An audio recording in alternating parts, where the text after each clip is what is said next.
G'day everyone, it's Jackson. Welcome back to Daily Endeavours for Saturday, the 8th of November. As always, I'll have timecodes in the description if you just want to jump ahead to one of the endeavours. I'll also have a timecode for the Gone Vendor. I'll be doing that at the end of the video too, now that it's Saturday. So this set, it's okay. Not the best I've seen, but not the worst either. So I would go Insects, Furnishings, and probably Runestones or Weapon Poisons. You can do a town, potentially can be quick, but it also can be potentially a fucking nightmare, just depending on the time of day, how the players are doing in those campaigns. I don't do this one myself ever, usually, but yeah, they can be very quick, but yeah, the stars basically have to align. Alright, so I'll start with Furnishings. This one, you should do this the last of your three, because you can travel straight to a house from virtually anywhere outside of Cyrodiil, which is another reason I don't like this one too much. But these ones here, basically once you do these, then head to your house and do this. But there is a little bit of prep if you don't have a house yet. I'm just going to do that first and go through this one because, yeah, because you want to do the prep first. Might as well do the whole thing. So to get a house and a furnishing, everything ready to go for you, you need to come to this location here in Vocal Guard. Now, this way shrine is unlocked by default, so just wherever you are, head to the nearest way shrine, and then travel here. This is in Addons on the southern side. So once you get here, just head into this building here, just to the slight northwest. Once you're inside, there'll be an NPC with a quest named Falan Demarie.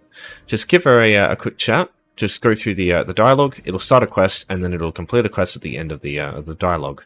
You get a bit of gold, which is nice, and you'll also get a house that shows up here. Now, I've got all three of them already, so they don't show up for me. But the house that you get is dependent on your okay, no, let me start that again. The house you get is dependent on your alliance. You'll get one of three.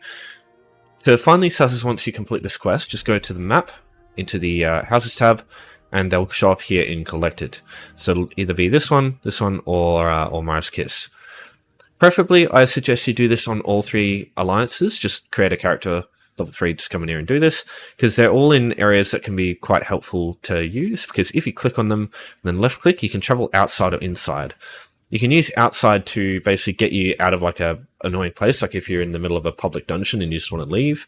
You can just skip all the fighting just by going to a house here and then traveling straight to this way shrine.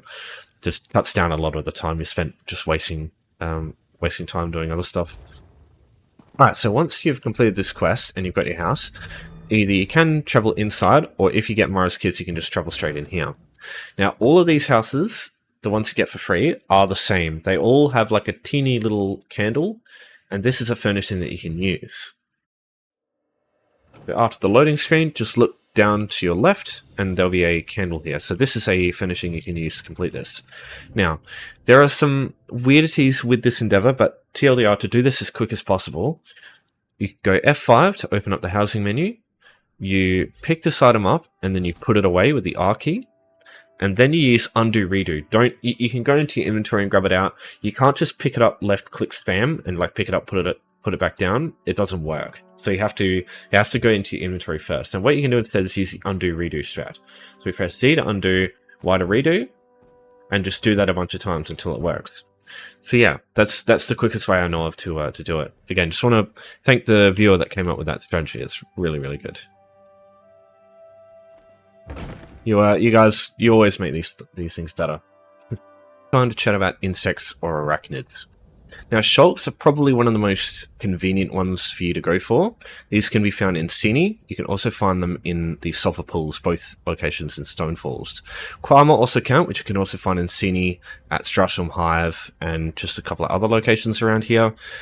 But yeah, I usually just recommend Symphony or just a group dungeon, because it's an instance location where other people, if they come through and kill the stuff here, you can just go to a group dungeon, do it there, and nobody else can actually like access the stuff that you kill. So it's just conveniently there ready for you, and you also can just leave straight away and go straight to a way shrine that you traveled in from. So these shulks here, these are what you're looking for. So just kill 5 of these things, and that's the endeavor done. There's probably 20 or 30 in Symphony itself, as well as like maybe 10 Quama on the sort of southwestern side. And then there's also probably another 20 or 30 shulks in sulfur pools. Now, if you want, there's other locations you can use in Overland. Betneek has spiders just between Morriselli and Grimfield. They're mostly around here. I think there's also wasps down here. There's also spiders that can be found in Bleakrock Isle over at Hunter's Camp. There's heaps of them here. There's also wasps all over Shadowfen and Indishan over at the Silent Mire farm. The farm, like the sort of crops here, have wasps around them that you can use too. Now, if you want a public dungeon. I mean, there's those there, but you mainly want to use a group dungeon. But yeah, Cine's honestly great because this Wayshine's unlocked by default, so it's just easy to get there.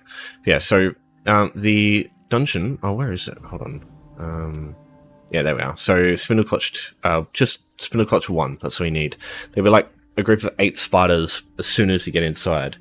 And yeah, you can get there very quickly if you haven't unlocked this or anything around it. You can use Exercise Cove and Cottage with home tours. Now, I've got a video in the description. It's just a quick tutorial on how to use home tours to teleport around. It doesn't cost you anything. You can do it as soon as you create a character. It's just really convenient. So yeah, just check that out if you don't know how home tours works. So yeah, if you have Spindleclutch 1 unlocked, you can just travel in here via a Wayshine. You just jump straight in, kill some spiders, and then leave, and it'll take you back to a Wayshine. So it's just super convenient doing this. Got Runestones. This one's pretty easy because honestly, Runestones are one of the easiest nodes to find in the distance, just because it's so easy to know what they look like. You're basically just looking for an orange tint on the floor. If you really want to make it easy, just go to Settings, Video, and turn Grass off. In most zones, it shortens like the amount of stuff in the way, so you can just usually see these things from far away. Let me just turn off this so you can see them a little easier too.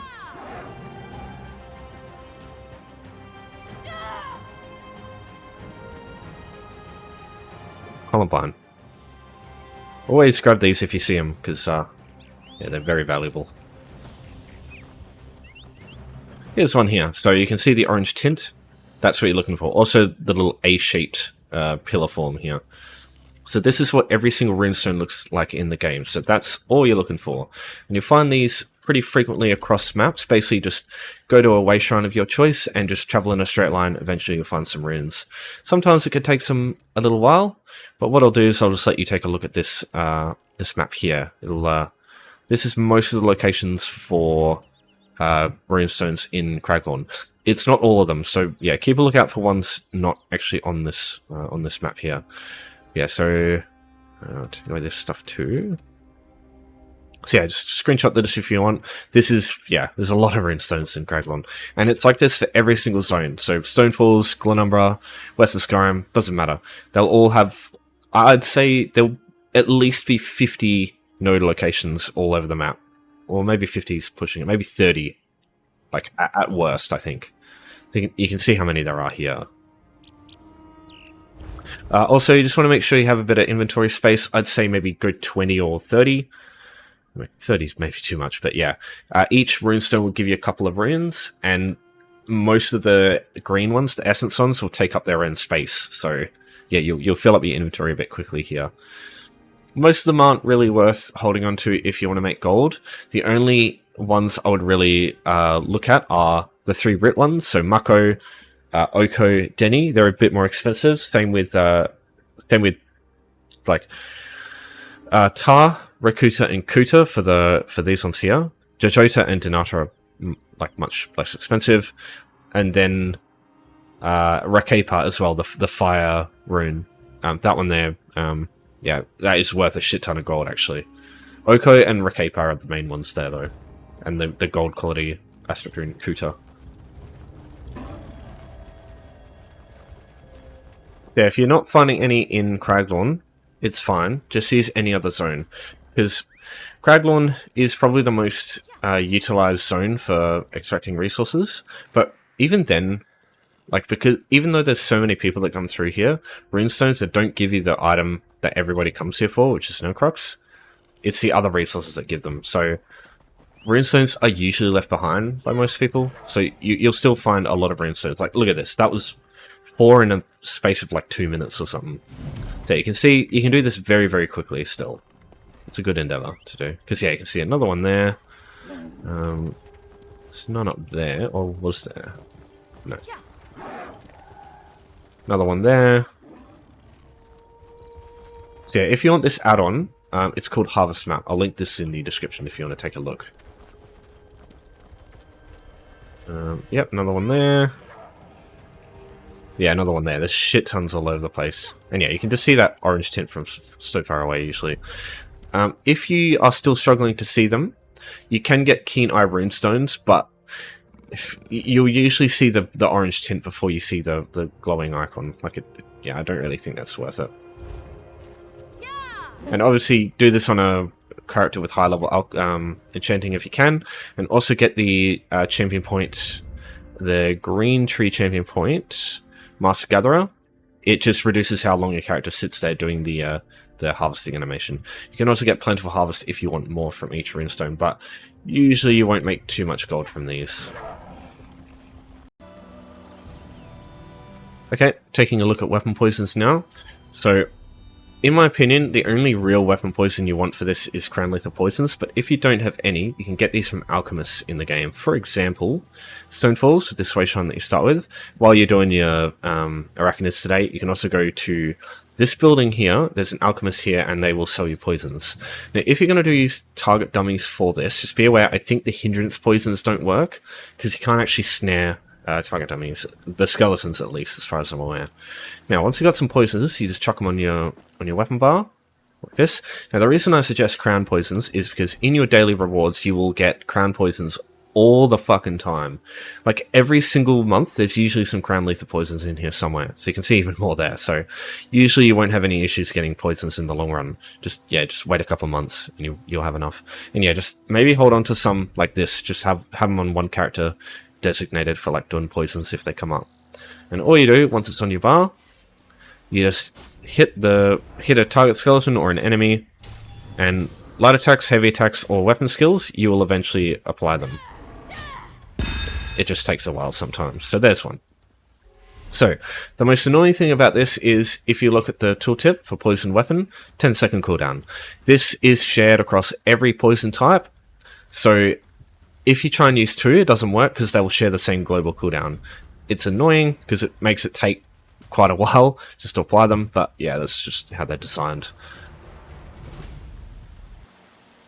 Now, you can just kind of like do this and just hop up and do something else for a couple of minutes if you just want to AFK this. If you are on Windows, I don't know if Linux or like Mac has this, I suppose. So if you bring up mouse settings on Windows, you can go down to additional mouse settings. You can turn on click lock, just apply, leave this window open. Now if you hold the left mouse button and then let go, your character will start heavy attacking. If you use dual wield, it does 2 attacks instead of 1, so it's got double the chance to apply poisons. This, in my opinion, is the most chillax way to do it, because you can just hop up, just, I don't know, do some dishes while you wait, or just whatever you want to do, and just let this play its course. And then once it's over, you just hold down the button again, and it will just stop it. Then you go find the settings menu again, and just turn it off. Okay, and then you just go back to what you were doing before. Okay, so another really good method for activating poisons quickly is, because it has a 20% chance to apply on weapon abilities, having an AoE skill, weapon skill,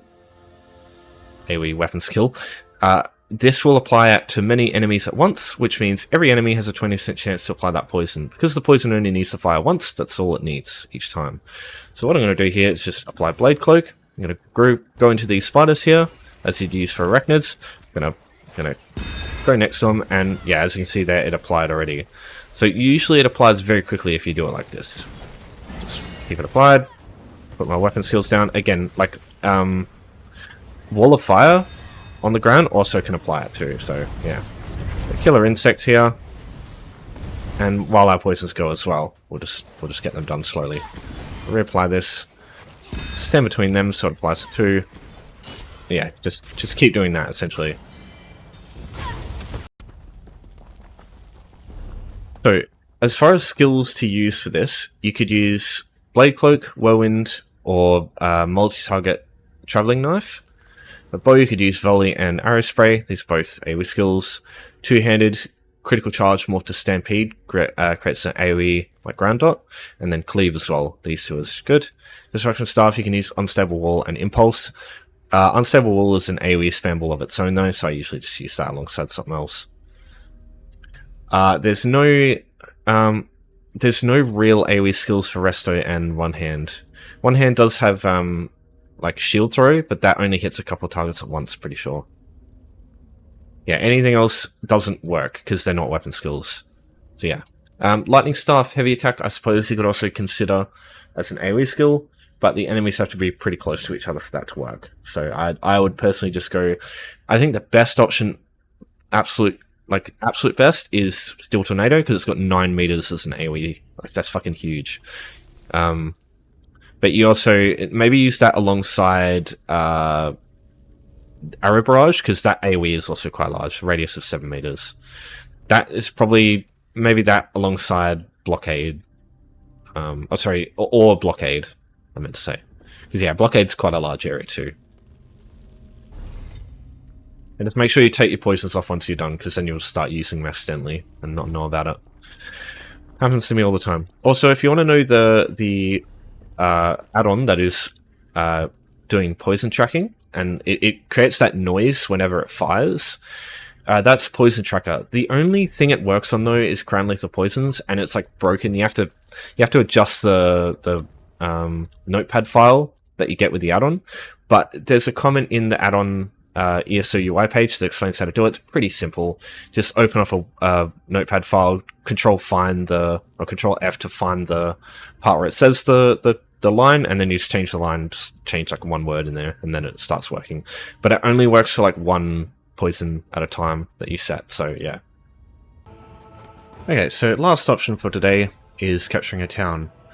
So what are towns? These are found in Cyrodiil.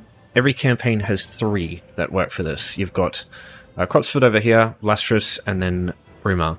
They're sort of in the middle between your main lines for where the factions start. So there's always one's between Ebonheart and Aldmeri, one's between Daggerfall and Aldmeri, and then one's between Pact and Covenant. Now, these, in order to take them, there are 3 flags. They are surrounded by a couple of guards. The central flag is tougher than the other 2 because it's got honor guards. These guys here, they're about as tough as public dungeon bosses, but they have a bit less health. But they're like players. They can heal themselves. They do shit tons of burst damage. But yeah, you can handle a couple of them on your own just fine usually. But the issue is the time it takes. You kill these guys, you go over to the flag, and you got to wait about 2 minutes for it to turn, and then you got to repeat that process with the other 2 flags. So it takes quite some time capturing a keep on your own, a town.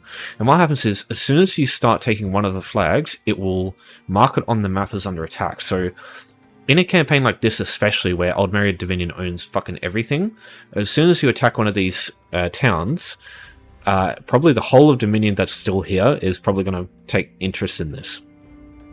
Now that's where the issue lies with this one. That's why I don't ever recommend it. Potentially, if you get in at just the right time, you can get one where, so say Bruma here was under Daggerfall control, but Dragonclaw is under our control. You could travel here and you could go straight to the town and do it. But the odds of that happening is pretty low. In most cases, it's just everything's going to be this is usually going to be the same as this, control-wise. And if these have been already taken by your faction, you can't take them. So in a map like this, as Aldmeri Dominion, I'm screwed because I can't take them. But then it's if you look at this from the perspective of other factions, Ebonheart Pact has nothing, so I'd have to start from here, and Daggerfall has nothing, so I'd have to start from here. So you think about it, you have to go all the way out here just to get to Bruma, and even further away just to get to Vlastris. And that's if you make it all the way there. You could get stopped by a player, or something else could happen on the way there. You could disconnect and have to log back in, all sorts of shit, and just you're wasting more time. If you die, you just get pulled all the way back here and you have to restart, right? So that's the main issue I have with this one. The risk involved, because when you get there and if it's under attack, players rock up to protect it. Again, you're dying, you're respawning, you're having to trek all that way there again. The amount of time it would take you to get from places like this to Bruma, you could probably do all the other options here in that time. Maybe weapon poisons you might have to wait, but definitely furnishings, nodes, and insects, you could probably do all those before you even get there. And that's just to reach it. You also have to spend the time doing the actual town. So that's why I do not recommend these things. So yeah, the best case scenario, you can ask a group to help you. Like if there's a group of Cyrodiil players running around, ask them if they can help you take a town, and look for one that the keep is owned by you, but the enemy owns the town. Or you can just, like, in this case, if these two were owned by the enemy, but any of this stuff was owned by you, you just start at this keep or this outpost, and then you make your way up here. Yeah, either of those ways work. But if you're looking at a town like this, like, good luck. Just honestly do the other options. It's so much less of a hassle. So yeah, you've got the 3 flags. You've got the outlier, you've got the central flag, and then you've got the merchant flag. The outlier flag tends to... I don't see any enemy, like any guards on it right now, but the other two have some guards. Sometimes you'll see like the mage guards, like the healer ones. If that's the case, always focus them first, because they're going to heal everybody else, and they're usually weakest anyway, so... Yeah. Other than that, probably like try and bring a PvP build here if you can, because you might see players here, because that's the thing. These are strategic locations, so players will spawn here if they can. Especially like if there's an enemy keep right next door, they're going to try and spawn here to go and like take it. So you will likely see players spawning from the outposts. So if you've managed to take it and you want to leave, or if you get here and there's players and you just want to get out straight away, I'll show you how it works. So you just have to go to the fort roof here, just through the door. It will take you upstairs, and up here, when you've got this blue effect on you, you can't be attacked or pulled down through like chains and shit, so it's really handy. From here, you just take the transit shrine, you take it to the gates, and then you just leave that way. If you get here though, and you...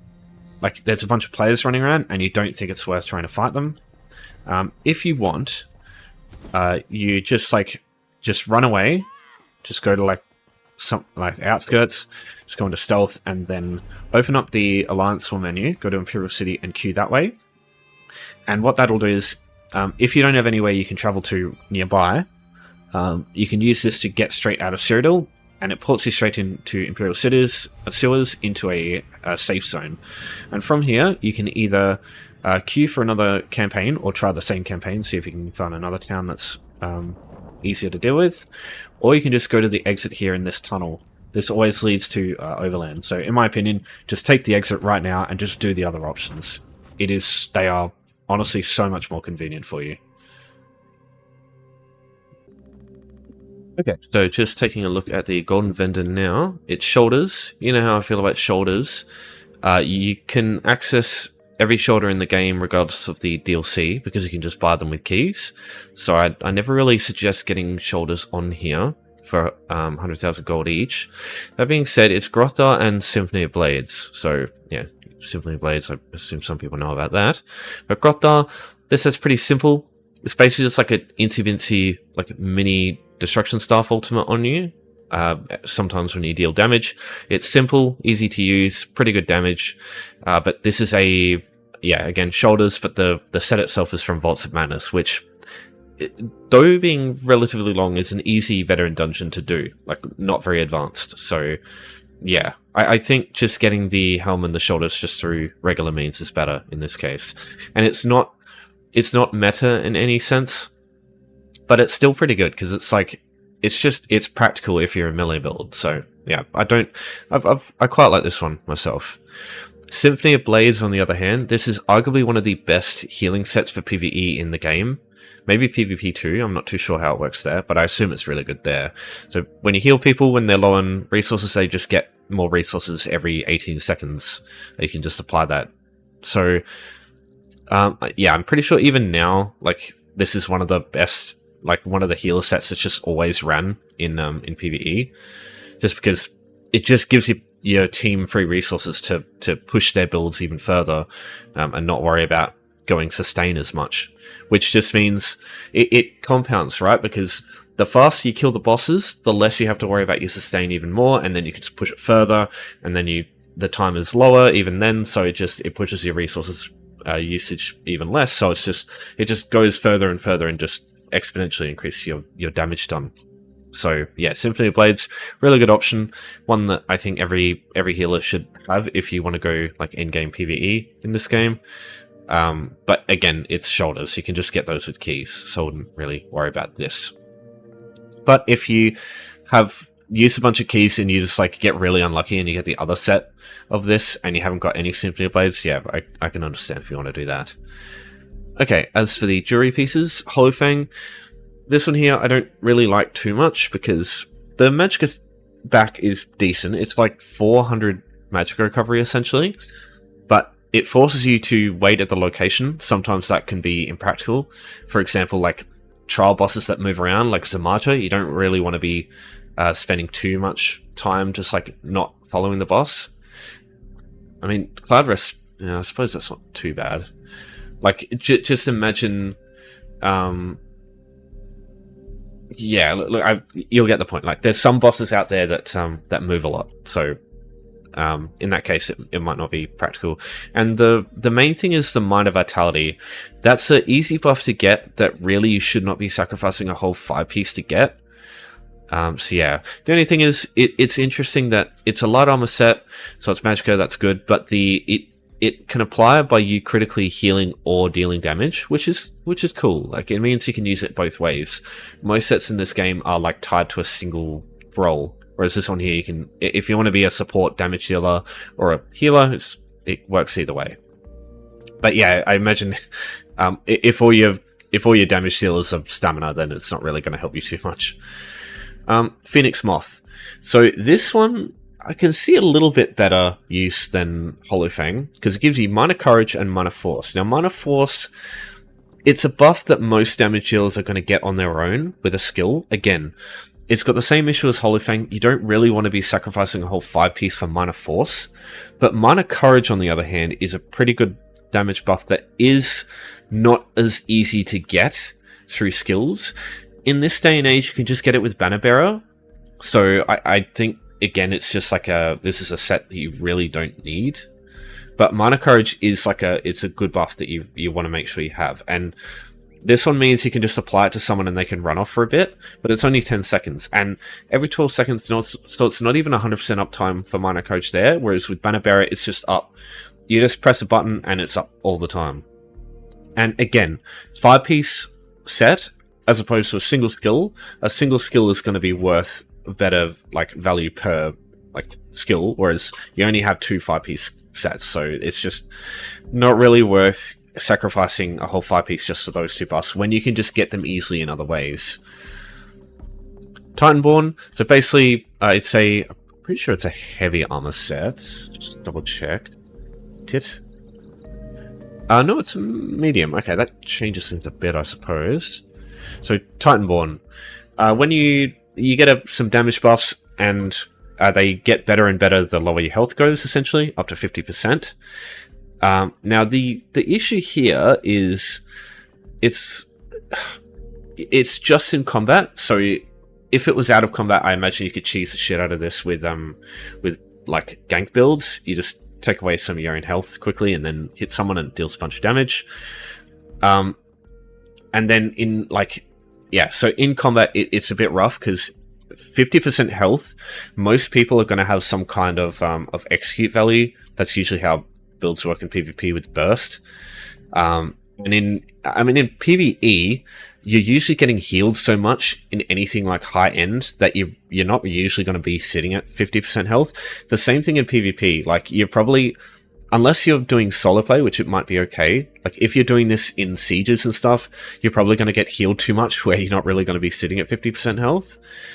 The only instance I can see this being good, and I mean, it seems okay, Blood for Blood, right? So the vampire skill that it deals more damage based on your missing health, so you can stack these together and they just sort of work better. But again, like, you're probably going to be healed by people, and vampirism like opens up another whole can of worms. Like, you take more damage from fire, which is something you're going to be dealing with in PvP a fair bit, especially since one of the best defensive siege weapons is Firebolt Ballista, which deals shit tons of fire damage. And I don't know if cold fire ballistas count as fire damage, but they just deal shit tons of damage anyway, so you're probably going to die if you get hit by a bunch of those. Vampirism also, you take more damage from fighter skill stuff, which Dawnbreaker is probably something that people use in PvP too. So yeah, not really a place you want to be as a vampire. But you know, it's an interesting set, and it might work interestingly with Balorg too, which is a very oftenly used set in PvP. But that being said, I don't recommend this in either, just because of those issues. And then Vivek's Ring of Duality. This is a weird set that I think it's like either it's useless, or if you buff this, it just becomes really like way too powerful, because if you put this to like 7.5 seconds and I guess half the amount of resources you get shit tons, and it would work, like it would synergize really well with most builds, because you do bar swap like 8 seconds maybe. But as it stands right now, most builds, you don't want to be waiting a whole 15 seconds to swap bars, because it's just, there's too much going on your back bars to really warrant that.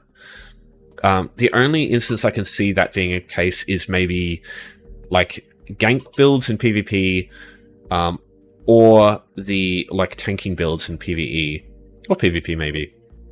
Because those are ones you can sort of get away with just sitting on your bar for 15 seconds.